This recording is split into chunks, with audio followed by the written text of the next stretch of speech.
اللہ کے سوا کسی اور کی اطاعت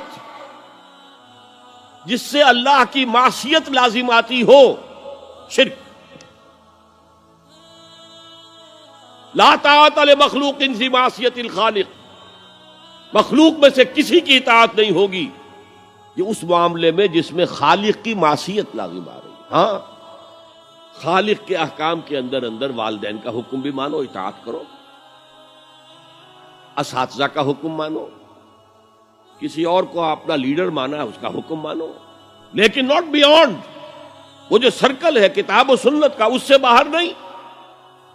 لا طاعت لمخلوق فی معصیت الخالق، یہ آپ الجبرے کے فارمولے کے طور پر اپنے سامنے رکھیے، اب اسے اپلائی کیجئے۔ جیسے فارمولوں کے ذریعے سے پھر بڑے بڑے وہ سم جو ہے وہ حل کیے جاتے تھے سوالات۔ صبح کا وقت ہے، آنکھ بھی کھلی ہے، کوئی اذان کی آواز بھی کان میں آئی ہے، آپ کا نفس کہتا ہے ابھی سو جی۔ آپ نے اپنی چادر یا کمبل کو درست کیا اور کروٹ لی اور سو گئے۔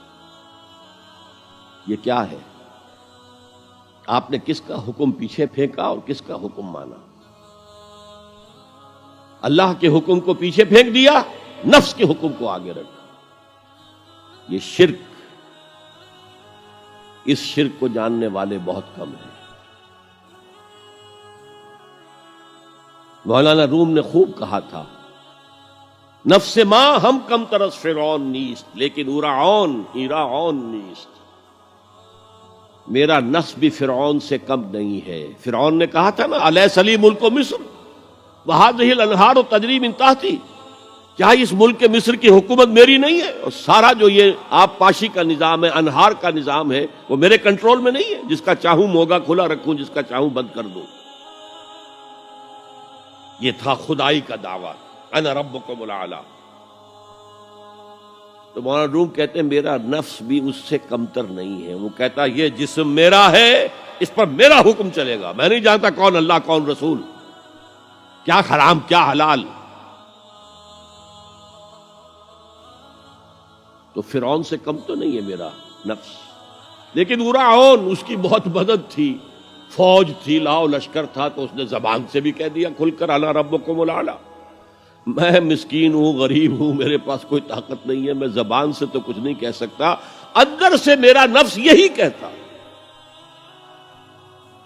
یہ نفس کی حکومت قرآن کہتا ہے، میں حیران ہوتا ہوں، دو جگہ یہ مضمون آیا ہے، ارأیت من اتخذ الہہ ہواہ افانت تکون علیہ وکیلا۔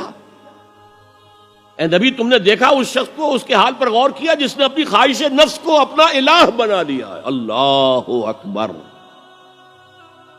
الہ، لا الہ الا اللہ، کلمہ توحید کا مرکزی لفظ یہاں آ رہا ہے، من اتخذ الہہ ہواہ، جس نے اپنی خواہش نفس کو اپنا معبود بنا لیا، الہ بنا لیا۔ افانت تکون علیہ وکیلا، کیا آپ ایسے شخص کی کوئی ذمہ داری لے سکتے ہیں؟ سود حرام ہوا کرے جی، حرام ورام،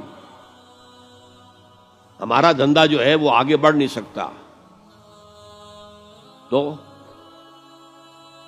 اللہ کے حکم کو پیچھے ڈالا، نفس کے تقاضے کو آگے رکھا۔ کون معبود ہے آپ کا؟ نام عبداللہ رکھیے، نام عبد الرحمن رکھیے، ہے عبد النفس، نفس کے بندے، نفس کے غلام۔ یہ میں نے یوں سمجھیے کہ جیسے میں نے ہجرت اور جہاد کی ڈیفینیشنز کی تھی۔ ہجرت کا بیس کیا ہے؟ پوچھا گیا ایو الہجرت افضل ہو یا رسول اللہ، اے اللہ کے رسول بتائیے سب سے اعلیٰ ہجرت کون سی ہے، افضل؟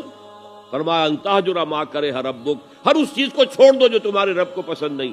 آج رات ہی سے آپ ہجرت شروع کر سکتے ہیں۔ جائزہ لیجئے کیا کیا چیزیں میری زندگی میں خلاف شریعت ہیں، تو اللہ کو ناپسند ہے، فیصلہ کیجئے کہ آج کے بعد نہیں ہوگی، ہجرت شروع ہو گئی، افضل الہجرہ، سب سے افضل ہجرت شروع ہو گئی۔ لیکن ٹاپ پر لے جائیے تو یہ ہجرت جب اللہ کے دین کو قائم کرنے کی جدوجہد اس مرحلے پر آ جائے کہ اب باطل کے ساتھ ٹکراؤ ہے اور اب چاہیے کہ ساری قوت ایک مرکز پر جمع ہو جائے. ہجرت فرض کر دی گئی. خليل بالقرآن هو إمامنا على هداية الله